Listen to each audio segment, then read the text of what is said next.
Hey guys, and welcome back to Eden. So, let's just jump right back into this wonderfully beautiful game. Sometimes I couldn't quite understand what she was saying. The research facility was always the same in every respect, but this place is constantly changing. The crops in the field grow every day, and the fragrance of the breeze and the texture of the ground are also constantly changing. I guess you'd call it, yeah, fun. You'd call it fun. Yes, it's not boring.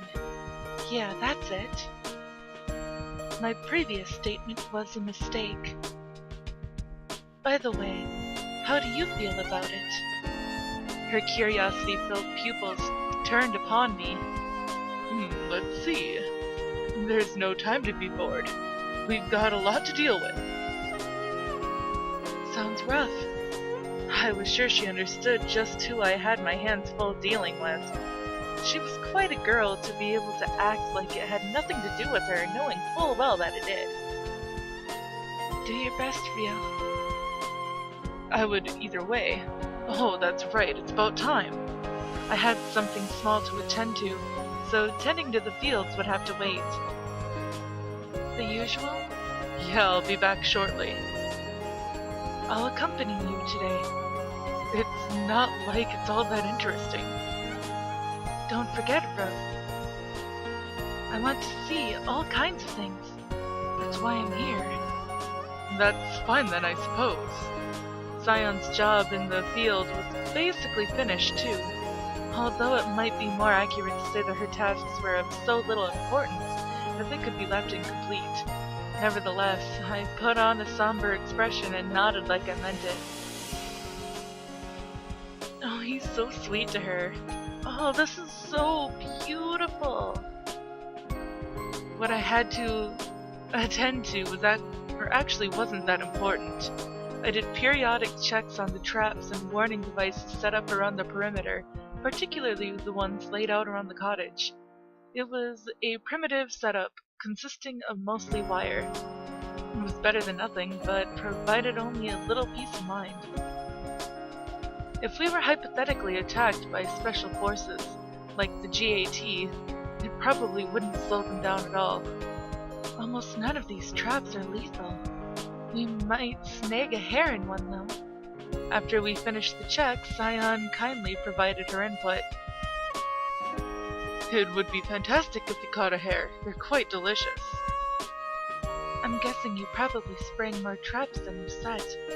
But don't you know of any traps that are more lethal? Part of the problem is I don't have the right tools, but the routes to our cottage are limited to some degree, so they would still have to be semi-effective. Blah, blah, blah, blah. It was reasonable to assume that the former residents of this mountain purposely chose this location because the terrain made attacking difficult. As long as we had sufficient numbers, we could hold out for quite a long time if we were attacked. However, it would be quite difficult, or more likely impossible, to assemble any number of people at present. But I believe. Huh? I don't think you have to be so careful. The girl walking at my side lectured me in a matter-of-fact tone. There are limits to how vigilant we can be. We lack numerical supremacy, and will never be fully secure without adequate weaponry or equipment. Well, I know that. Military affairs are outside my expertise. As such, I fundamentally have to entrust you with such things.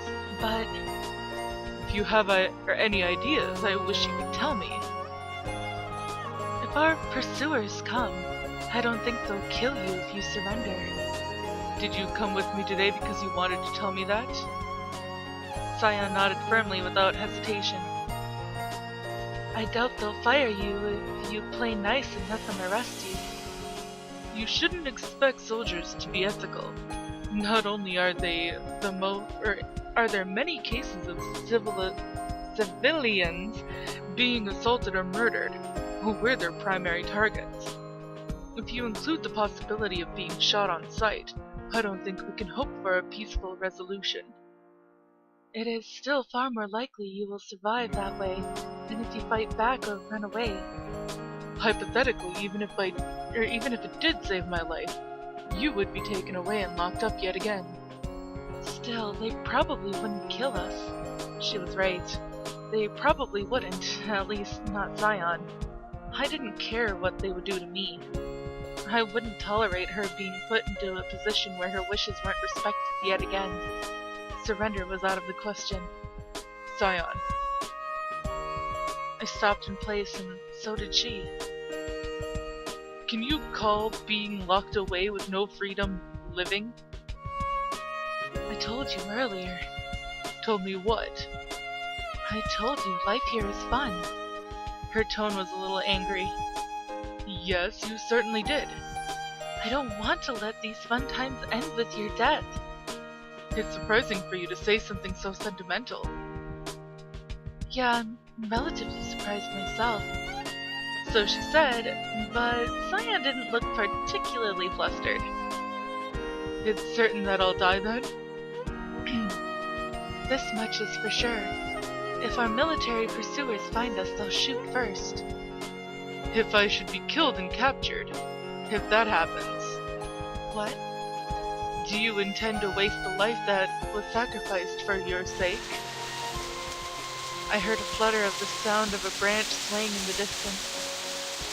A bird that had stopped to rest its wings must have taken flight.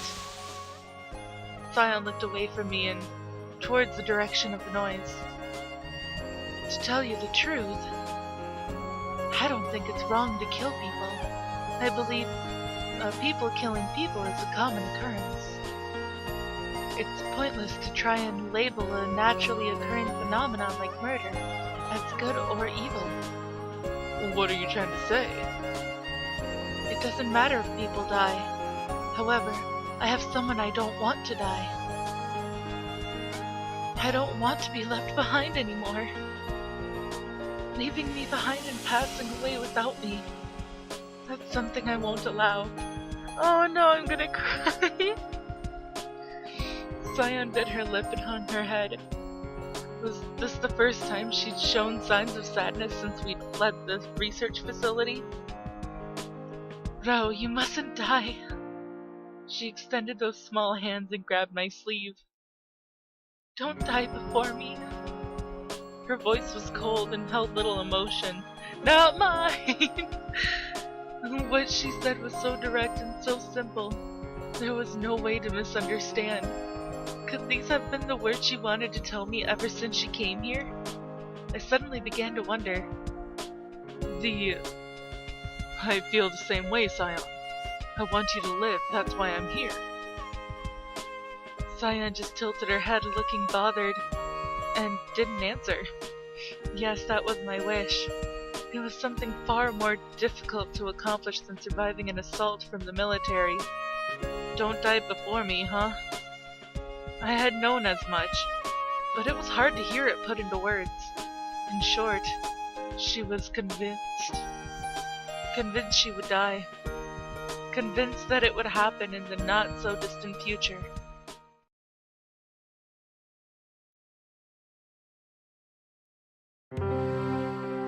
Oh, that was a really hard scene.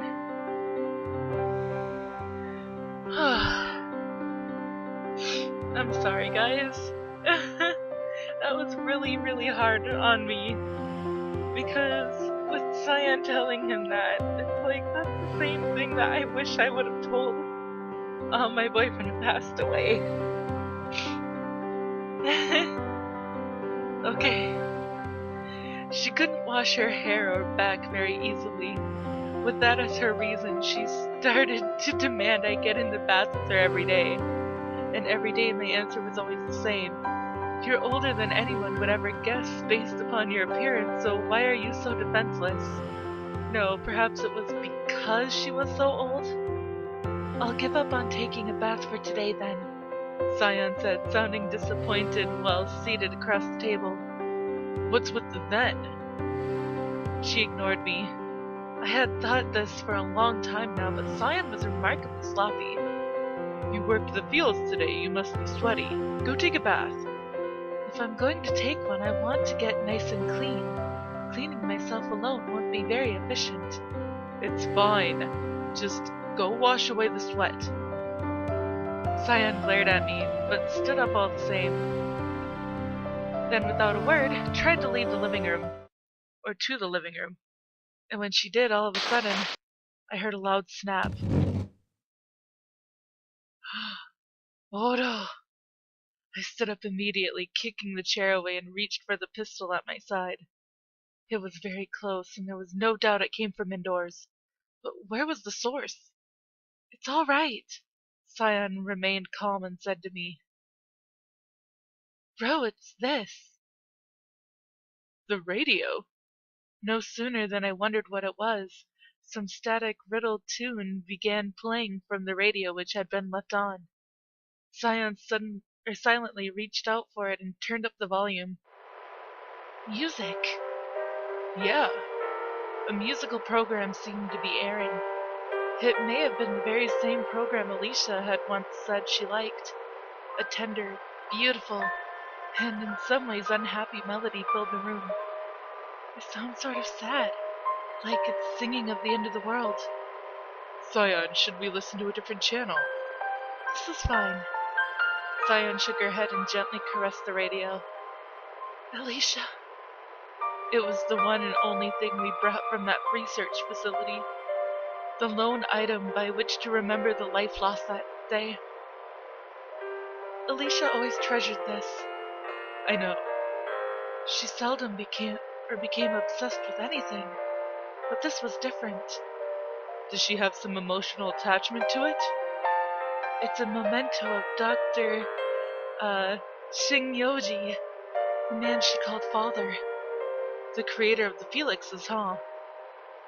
Elicia almost never talked about herself, but I guess even she had someone she called father. If she treasured this memento, she must have loved her father dearly. Yet another thing I didn't know. And it was something I would never be able to hear from Alicia's lips. A part of me certainly regretted it. I should have talked to Elicia more. The doctor loved old things, like that old-fashioned mansion and this radio. Most of his things were to be discarded after his death, but Elicia protected this. In a way, it sounds... Oops. In a way, it sounds like something she would do. Yeah, but Elicia protected more than just objects. Sion softly brushed the radio surface once more. I'm here right now thanks to her. Picking up where we left off yesterday? She nodded in silence and lowered the volume on the radio just a little. By all rights, I should have been processed a long time ago. Processed? A doll who never did anything but space out was deemed useless to a project with mankind's fate in the balance. So when you say processed, do you mean... Yes, we are ultimately just tools created by humans. A single decree by those scientists playing God, and we were erased. Any Felix who didn't exhibit the expected capabilities were separated from the others and taken away somewhere. Ordinary humans can be made for free, but the same can't be said for Felixes. Could they really dispose of you so easily? Sion tilted her head slightly.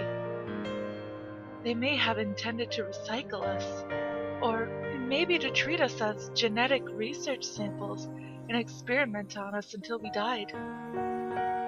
Alternatively, since all Felixes had amazing physiques, some VIPs may have wanted us as personal playthings. That's insane.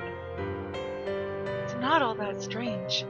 The appetite of those in power aren't something easily abated or abated. Bleh. That was actually rather normal behavior for scientists and influential members of society, huh? Raising Felixes isn't cheap, and it requires manpower and labor to train us, so they had no choice but to prune the unnecessary. I was the first to be taken away. Being taken away to be disposed of like some object had to be an unsavory memory for her. And yet, Sion told the story indifferently, as though it were about someone else entirely. But a single Felix stood in the way of the researcher who tried to take me away. Was that Elicia? Sion nodded slightly. When her training period ended and she was assigned to a lab, she had the right to choose an assistant. Could it be that Elicia was actually brilliant? She nodded again. Elicia herself had once said that she was put on negotiation duty with the outside because she wasn't that distinguished. She was just being or was she just being humble? It was Elicia who chose me as her assistant. Me, a girl everyone saw as useless, and whose growth was defective when compared to my colleagues born in the same time frame. It sounded like a strange story, but it made sense considering Alicia's personality. She wasn't the kind of person to abandon anyone. She saw Sion snared in a cruel twist of fate, and possessed the means to save her.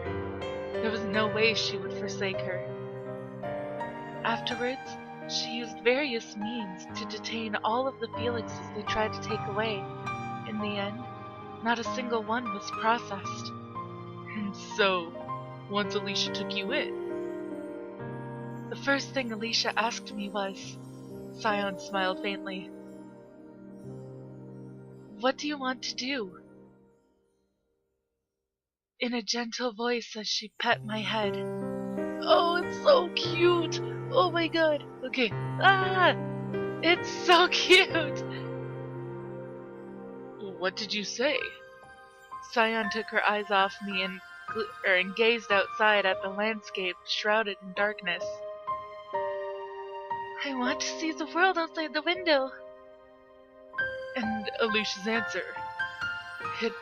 It's so obvious I don't even have to ask. Yeah. Not just her reply.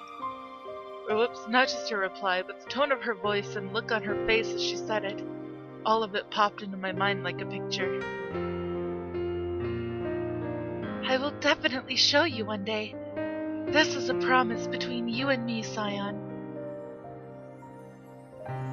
Sion, when she looked even younger than she did now, and Elicia when she was still a researcher. The sight of them exchanging their promise, the image briefly hovered in my imagination before vanishing like a bubble. I'll fulfill my promise someday, to assist me until that day. I believed what she said, and decided to study for the sake of going outside, for Alicia's sake.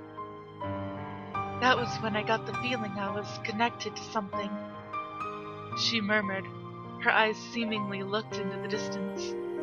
Connected? To what? I don't really know. However, I felt like I had woken up for the first time. My mind rapidly became clear. I suspected I may have been sleeping since the moment I was born. It was Alicia's voice that woke me up. I was able to make it back to reality from my dream world because Elicia called to me. There was a snap, and the music from the radio cut out. I flipped the switch on the radio, now producing no more than ear-grating static. Ryou? Sion was surprisingly close to me. She was looking up at me with her big, beautiful eyes. I want to see Elicia. I want to hear her voice. Elicia is no longer with us. You should know that better than anyone. Alicia's voice, the voice that called you, you'll never hear it again. I asserted ruthlessly so she would stop hoping for a miracle. I believed she wanted to hear the truth from somebody else's mouth. Ryou, something's always been on my mind. What is it? Elicia, did she really die? You should also know that best of all. Yeah. Sion fell quiet and cast her eyes downward, but she didn't shed a tear. made me wonder if she didn't know how to cry. But I am all out of time for this episode, guys, so if you liked it, please give it a big thumbs up down below, and I'm so sorry for crying. Anyways, I will see you in the next video. Bye-bye!